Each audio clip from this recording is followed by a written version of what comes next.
빛으로 오신 주님의 은혜가 오늘도 우리 모임 가운데 함께 하시기를 주의 이름으로 축복합니다. 5월 우리를 유혹할 만큼 자연이 점점 아름다워져 가고 있습니다. 곳곳에 꽃이 만발한 모습, 지나가던 나그네가 잠시 발걸음을 멈추고 꽃과 대하고 싶을 만큼 많은 유혹을 하는 그런 계절이죠. 하지만 자연이 아름다워 5월이 계절의 여왕이 아니라 정말 저변에는 5월을 맞으면서 우리가 내가 속해 있는 가정을 한 번쯤 더 생각하고 가정의 가치와 소중성을 다시금 마음에 새기고 지내기 때문에 자연과 더불어서 5월이 그렇게 아름다운 것 아니겠는가라고 하는 것이죠. 5월 우리가 주일마다 의미 있게 하나님께 예배 드리면서 2017년 오늘은 5월의 가정의 달 또 마지막 주일을 맞게 됐습니다. 다시 한번 오늘 내가 속해 있는 이 가정이라고 하는 가치와 그 소중성을 마음에 새기면서 하나님께 예배드리며 하나님의 음성을 듣는 귀한 시간이 됐으면 좋겠습니다. 솔로몬은 전도서에서 사람이 낙을 누리는 것보다 즐거운 것이 없다. 모든 사람은 낙, 즐거움을 누리고 싶은 마음이 다 있지요. 솔로몬은 이 즐거움을 하나님이 주신 선물이다. 하나님이 주신 선물이다. 그렇게 고백을 했어요.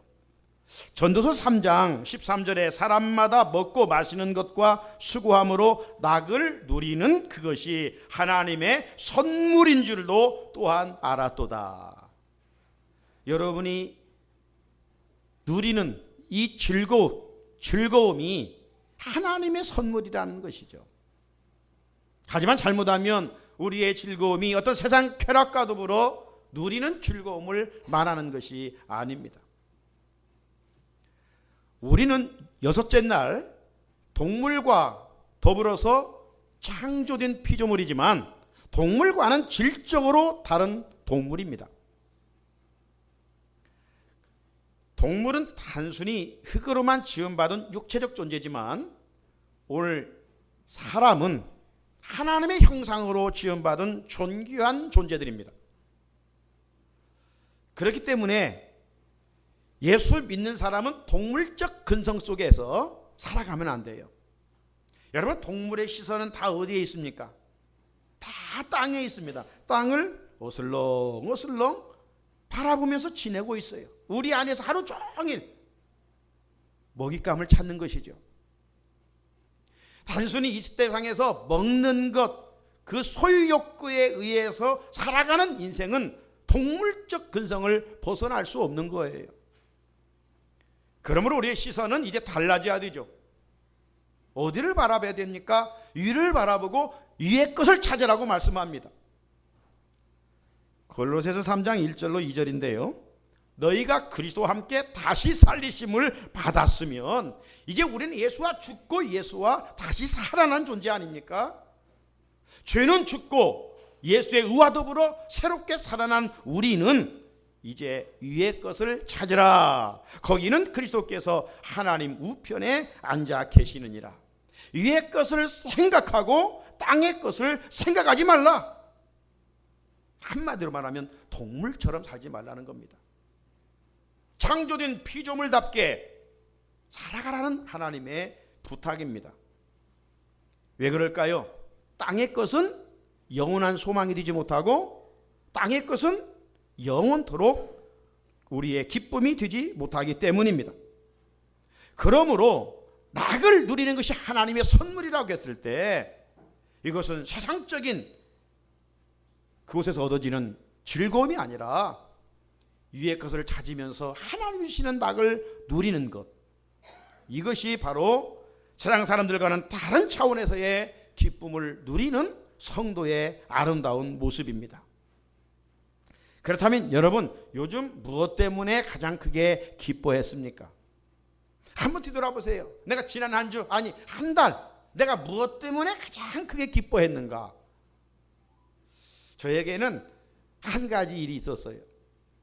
예, 제 고향 후배 때문이었습니다. 중고등학교 다닐 때 우리들이 동네 다니면서 저희 시골 교회였지만 100명, 150명 이랬어요. 학생들이. 예, 동네 다니면서 전도도 참 그때 열심히 했었죠. 그런데 그렇게 겉면에도 교회를 나오지 않아요. 얼마나 마음이 강박한지 안 나와요. 간호학과를 나와서 지금은 저 구로에 있는 고려대학교 병원의 수간호사로 근무를 하고 있어요.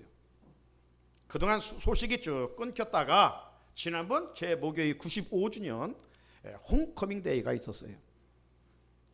거기에 가서 이제 이 친구의 그 후배의 어머니를 만나고 큰언니를 만났어요.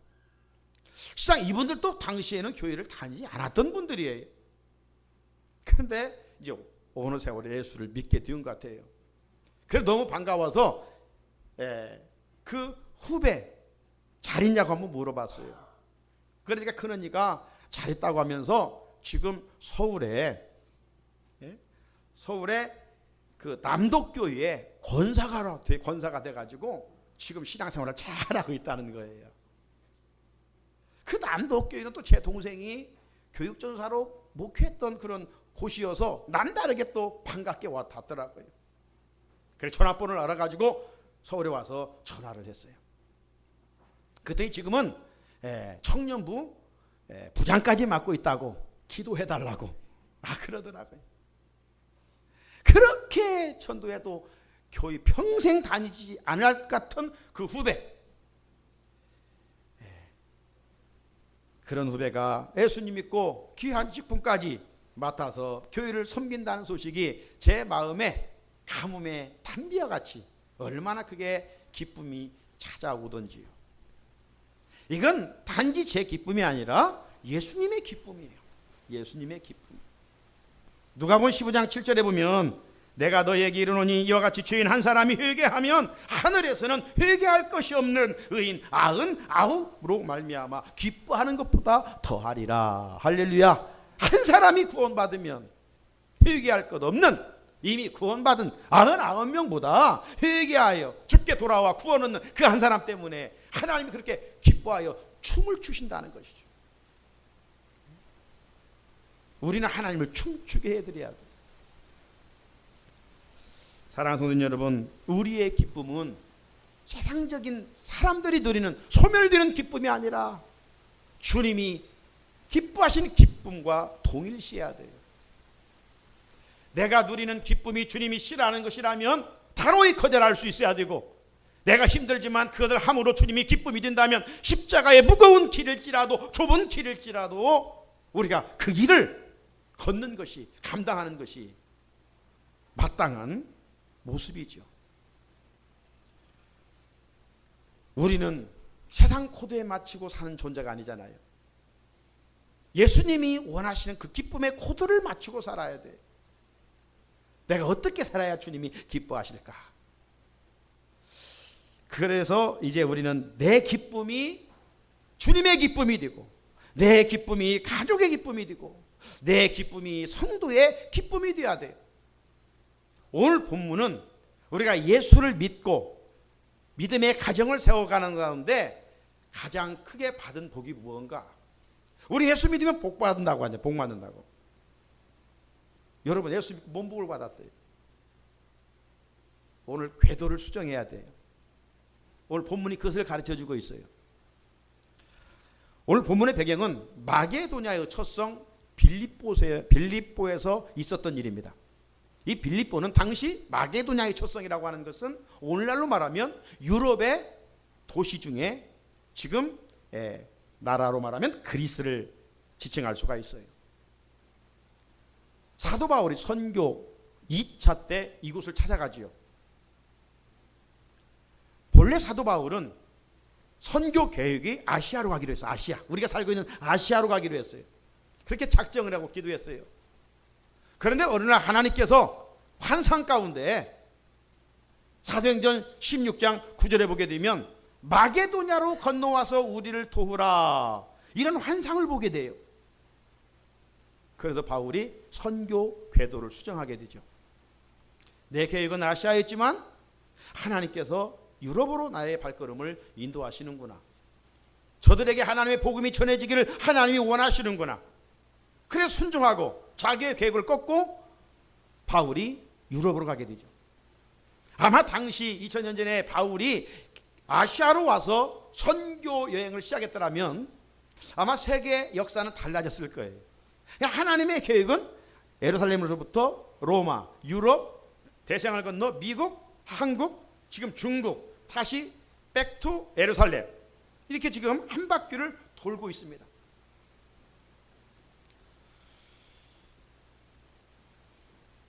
바울이 드디어 이제 빌립보에 가서 복음을 전하다가 첫 번째 누구를 만나느냐? 루디아라고 하는 여자를 만나게 돼요.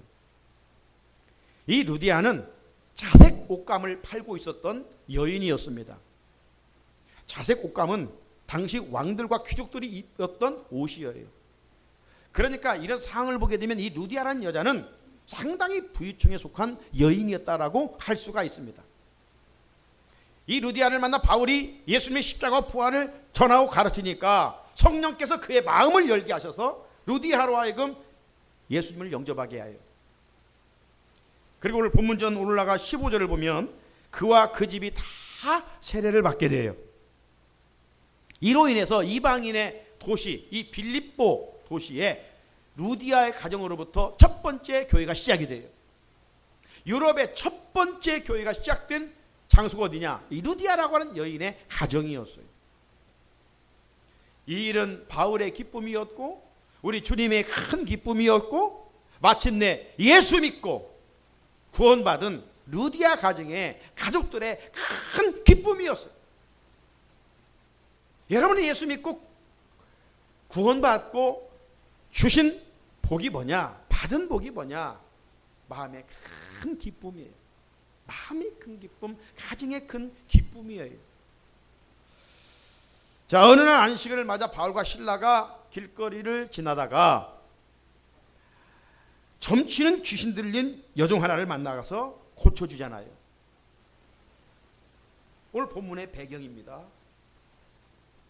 이 점치는 여종은 그 점을 쳐가지고 그 부잣집에 귀속되어 있어가지고 그 부잣집에 돈을 갖다 주는 겁니다. 주인을 유익하게 해주었던 것입니다. 그런데 바울이 예수 그리스도의 이름으로 점치는 귀신 들린 자를 고쳐주니까 더 이상 점을 칠 수가 없었어요. 이 사실을 이 여종의 주인이 알고 자기의 이득이 끊어진 줄을 알았기에 관가에 바울과 실라를 고발을 하게 됩니다. 그래서 바울과 실라가 잡혀서 매를 맞고 살을 찢김을 당하고 로마의 깊은 감옥에 갇히게 되는 것이죠. 사랑하는 성도 여러분, 바울과 실라는 자기가 지은 죄 때문에 고난을 당하고 있는 것이 아니라 예수님 때문에 고난을 당하고 복음을 전하며 전도를 당한 일 때문에 지금 고난을 당했어요. 죄 때문에 당하는 고난은 낙심이 찾아옵니다. 그러나 주님을 위해서 당하는 고난에는 결코 어떤 환난이 올지라도 낙심하지 않아요. 오히려 그 환난 중에도 기뻐해요. 이게 예수 믿고 받은 복이라니까요. 예수님의 제자들도 보면 전도하면서 얼마나 많은 능력을 당한지 모릅니다. 그 일로 잡혀 채찍질을 당하고 감옥에 갇히는 일이 한두 번이 아니었어요. 하지만 저들은 낙심하지 않았습니다.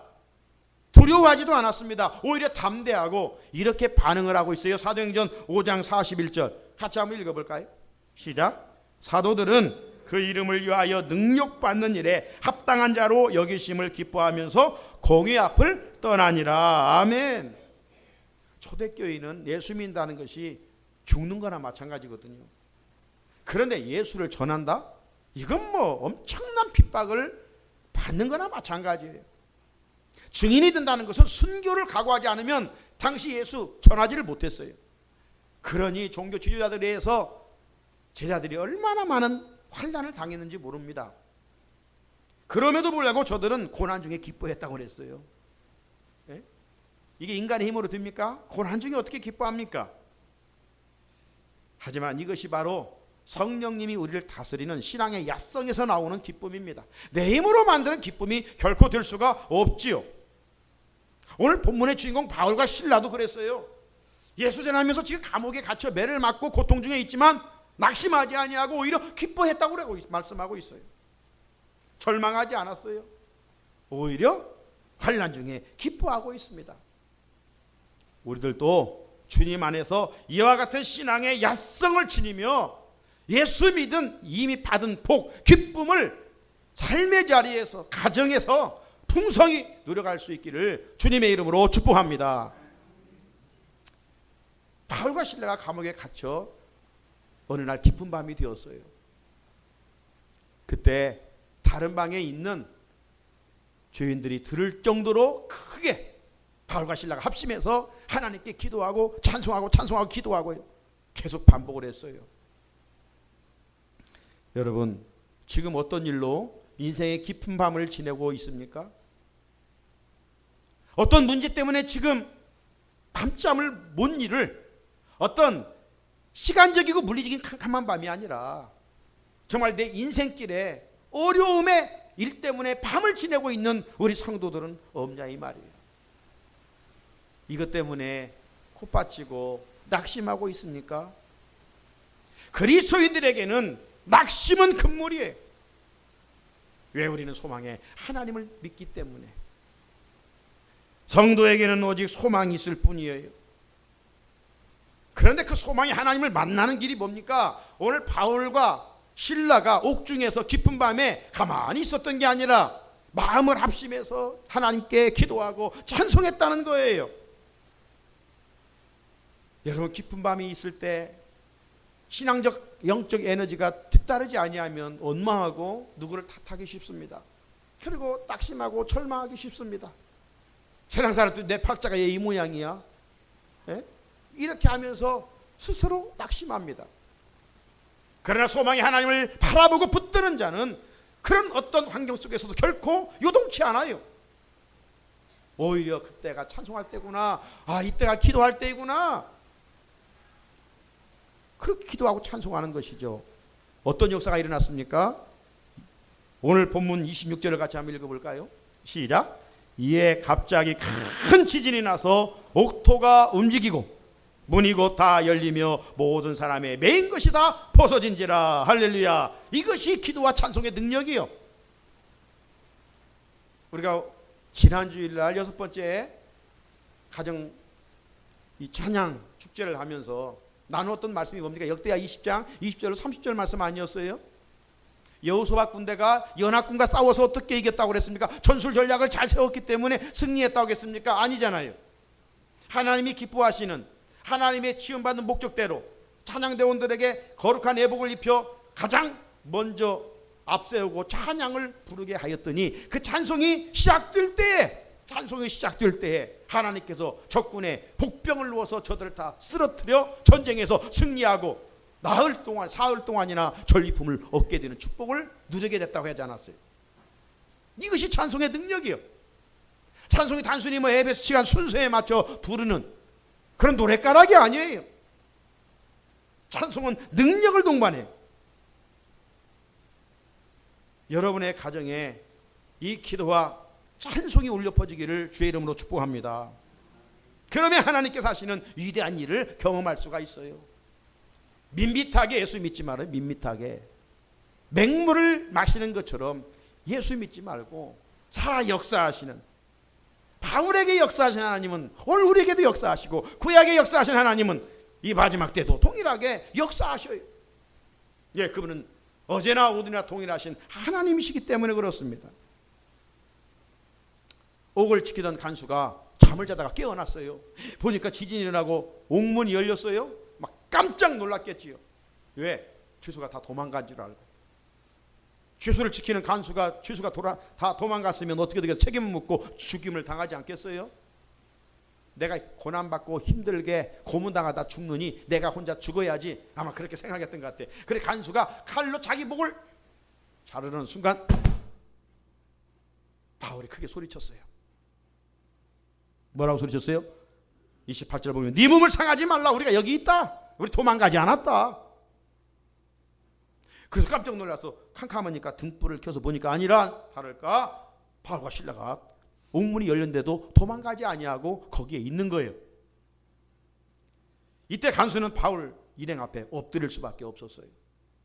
그리고 묻습니다. 30절에 그들을 데리고 나가 이르되 선생들이여 내가 어떻게 하여야 구원을 받으리까? 내가 어떻게 해야 구원을 받으리까? 왜 이런 물음을 던졌을까요? 이 간수는 바울과 실라가 다른 옆방에 있는 죄수들처럼 뭔 잘못을 해서 지금 이곳에 들어온 사람들이 아니라는 것을 알고 있었어요. 간수는 왜 바울과 실라가 감옥에 들어왔는지를 이유를 알고 있었어요. 그 이유는 이 사람들이 믿는 하나님을 전하다가 하나님의 아들 예수의 십자가와 부활을 전하다가 지금 끌려와 잡혀 매를 맞고 감옥에 갇힌 줄을 알고 있었어요. 구원의 비밀을 전하는 그 사실을 간수가 알고 있었어요. 그렇기 때문에 바울에게 우리가 어떻게 해야 구원을 받겠습니까? 질문을 던진 것이죠. 그때 바울이 가르되 주 예수를 믿어라.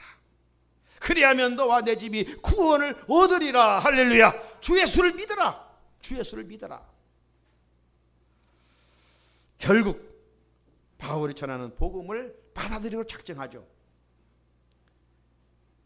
그래서 바울은 간수와 그곳에 모인 가족들에게 예수님의 십자가 부활을 전했겠지요. 그 결과가 어떻게 됐을까요? 33절 34절을 보면 나와 있어요. 그 밤 그 시각에 간수가 그들을 데리다가 그 맞은 자리를 씻어주고 자기와 그 온 가족이 다 세례를 받은 후 그들을 데리고 자기 집에 올라가서 음식을 차려주고 그 온 집안이 하나님을 믿음으로 크게 기뻐하니라. 아멘. 감옥을 지키던 간수가 그의 가족들과 더불어 다 세례를 받고 하나님을 믿게 됨으로 말미암아 크게 기뻐했다는 겁니다. 크게 기뻐했다는 거예요. 그의 직업을 통해서 매일 돈을 얻던 그 기쁨이 아니라 이제 그 자기가 경험했던 그런 기쁨이 아니라 예수를 믿고 말할 수 없는 큰 기쁨을 이 간수가 마음에 누리게 됐다는 겁니다. 이게 바로 예수 믿고 받은 우리에게 주시는 축복이에요. 사랑하는 성도 여러분, 이 대목에서 바울과 실라는 충분히 도망갈 수도 있었겠지요. 그들도 우리가 똑같은 인간인지라 하나님이 지진이 일어나서 문을 열었으니까 하나님이 주신 기회로 알고 도망갈 수도 있잖아요. 그러나 저들은 도망가지를 않았습니다. 그리스도인답게 행동했습니다. 오늘 우리는 성도들입니다. 성도답게 거룩한 자들이 아닙니까? 그러면 어느 곳에 있든지 우리는 성도값을 해야 됩니다. 성도의 품위를 지켜야 됩니다. 세상에 살아가지만 세상 사람들과 동일한 문화권에 살지 아니하고 오히려 저들에게 살아계신 하나님을 보여줄 수 있어야 됩니다. 우리는 매일 이렇게 살도록 기도하고 사모해야 됩니다. 기도하고 사모하는 자에게 하나님께서 그렇게 살아갈 수 있는 능력을 우리 가운데 허락해 주십니다. 편해진 나 때문에 예수 믿는 사람이 내 주변에 많아져야 돼요. 내 가족의 불신자들이 나 편해진 모습 때문에 예수를 믿어야 되고 내 친척 중에 나 때문에 예수 믿어야 되고 편해진 나 때문에 내 친구들과 내 이웃들이 예수를 믿어야 돼. 그런 능력이 우리 안에 나타날 수 있어야 됩니다. 앞에 언급한 고향 후배가 정말 평생 예수를 믿지 않을 것 같은데 어떻게 예수 믿었는가? 결국 알아보니까 믿는 집으로 시집을 갔어. 장로님 댁으로 시집을 갔어. 그래서 아마 예수를 믿게 된 것 같아요. 하지만 여러분, 믿는 집으로 다 한다고 다 예수 믿습니까? 부모들이 불신자 자부에게 믿는 이의 본을 보여주셨기 때문 아니겠어요? 힘들어도 원망하지 않고 감사하고 낙심하지 아니하고 기뻐하는 그러한 모습을 예수 믿는 맛이 저렇구나. 내가 이제까지 생각했던 것이 잘못됐구나. 그렇게 느꼈기 때문에 장성해서 예수 믿었지 않겠어요? 이 구원 사역을 이제 우리 성도들도 가정에서 감당해야 될 줄로 믿습니다. 왜? 우리는 내 주변을 하나님의 나라로 세워가라고 부름받은 존재이기 때문입니다. 결론입니다. 마침내 간수와 그의 가족들이 하나님을 믿음으로 어떤 은혜를 누리게 됐다고요? 34절 끝부분에 그와 온 집안이 하나님을 믿음으로 크게 기뻐하였다. 크게 기뻐하였다. 이게 하나님이 믿는 자에게 그의 가정에 주시는 가장 큰 축복이에요. 예수 잘 믿는다는 것은 여러분 일을 많이 하고 섬기는 거 봉사하고 그런 걸 기준으로 삼지 않습니다. 내적인 변화입니다. 내적인 변화. 회개하고 예수님을 마음에 보신 자들은 구원받은 기쁨이 충만해야 돼요. 제가 목회 현장에서 늘 강조하는 것이 뭡니까? 무엇이 예수를 잘 믿는 것이라 강조합니까? 봉사? 잘할 수 있고 잘못할 수도 있어요.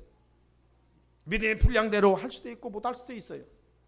하나님은 그런 걸 가지고 하는 게 아니라 당신의 아들까지 내어주어서 네 목숨을 살려줬는데 네가 그 영적 자유함과 해방을 주었는데 그 기쁨을 잃어버리고 사느냐?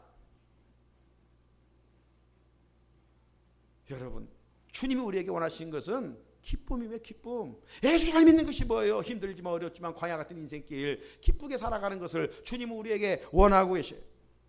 그래서 마귀는 늘 염려할 것, 근심할 것, 걱정할 걸 자꾸 심어주는 거예요. 그럴 때 우리는 예수님의 이름으로 과감히 물리치고 나는 하나님의 자녀다. 구원받은 주님의 십자가의 은혜를 다시 믿음의 눈으로 바라보면서 그 기쁨을 회복할 수 있어야 돼요. 주님을 제대로 모시고 살면 어떤 환경에서도 그러기에 우리는 기뻐하며 살 수가 있습니다. 감옥에서도 기뻐할 수 있고 환난을 당하지만 기뻐할 수 있고 가정에서도 기뻐할 수 있고 직장에서도 기뻐할 수 있고 우리 교회 공동체 큰 가정인 성도들과 서로 교제하면서도 기뻐할 수가 있어요. 오늘 자연에서 또 우리 기관별 성도의 교제를 통해서 세상 사람들이 누리지 못하는 믿음 안에서의 그 기쁨을 우리는 누려가야 되겠죠. 하나님께서 바울을 통해 이 시간 우리들에게 이렇게 권면해 주고 있습니다. 빌립보 4장 4절의 말씀 같이 한번 읽겠습니다. 시작. 주 안에서 항상 기뻐하라. 내가 다시 말하노니 기뻐하라고 말입니다. 세상에서 기뻐하라는 것이 아니라 주님 안에서 기뻐하라고 말씀하고 있어요. 바울은 감옥에 갇혔지만 기뻐했습니다. 갇혔지만 빌립보 교회 밖에 있는 자유자들을 향해서 기뻐하라고 말씀하고 있습니다.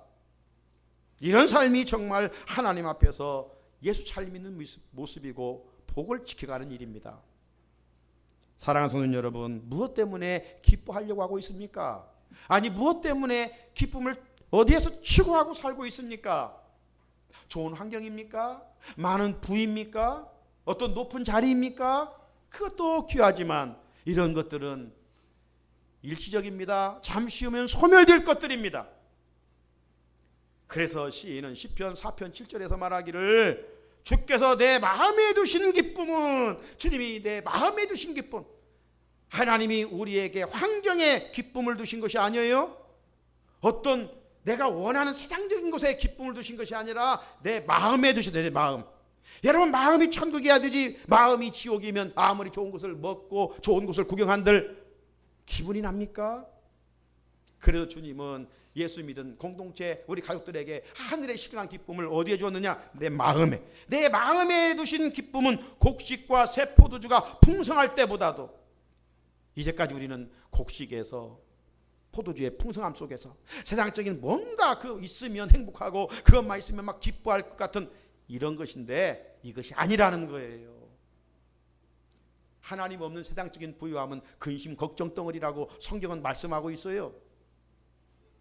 그러므로 주께서 내 마음에 두신 기쁨, 이 기쁨을 하나님께서 사도 바울에게 주셨고 그 기쁨 견디지 못하여 전하여 간수의 가정에 그 기쁨이 전달되었고 오늘 믿음의 선조들을 통해서 그 기쁨이 우리 안에 하나님이 주어졌어요. 내 기쁨이 여기서 소멸되면 안 되겠지요. 우리 가정에 이 기쁨이 날마다 소리가 컬가듯이 증폭되어야 되겠지요. 그리고 우리 자자 손손 이 큰 기쁨이 우리 가정에 강물처럼 흘러가야 되겠지요. 그런 은혜가 올 마지막 주일 예배 드리는 우리 가운데 있으시기를 주님의 이름으로 축복합니다. 우리 같이 주님이신 이 기쁨 그 무엇 때문에